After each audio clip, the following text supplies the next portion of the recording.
मी आहे ना खूप काही गोष्टी आता खोट्या तुम्हाला सांगू शकतो. मला ते जमत नाही. आपण छाती ठोकून सांगतो की मराठी भाषा लय भारी आहे, तेवढ्याच ताकदीने जर तुम्ही छाती ठोकून सांगितलं की आमची मराठी शाळा लय भारी आहे, मग चेंज होईल. मला मायासारखे 100 सिद्धेश बनवायचे जे मायापेक्षा जास्त स्मार्ट आहेत, जे मायापेक्षा चांगल्या शाळा बनवू शकतात. एक व्हिडिओ बघितला, त्या व्हिडिओमध्ये एक सर टॉयलेट सारखं दिसणाऱ्या शाळेमध्ये शिकवतात. वेडा बोलणारे खूप लोक असतात आणि तुम्हाला त्या सिस्टम मधून बाहेर पाडणारे पण भरपूर लोक असतात. फक्त आपण टॅक्स भरून जग बदलू शकतो तर ते इनफ नाहीये. आम्ही एक व्हिडिओ बनवला, नंतर आम्हाला कळलं की यार 4-5 टीचर्स बनवायला लागले. 30 दिवस झाले तेव्हा लिटरली आमच्याकडे हजारो पोस्ट होते.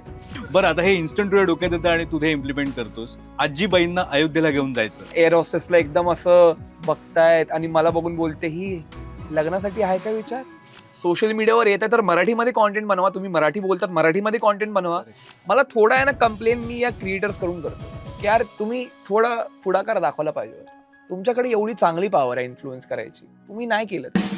वामनहरी पेठे ज्वेलर्स प्रस्तुत catch up with Siddhesh Lokare.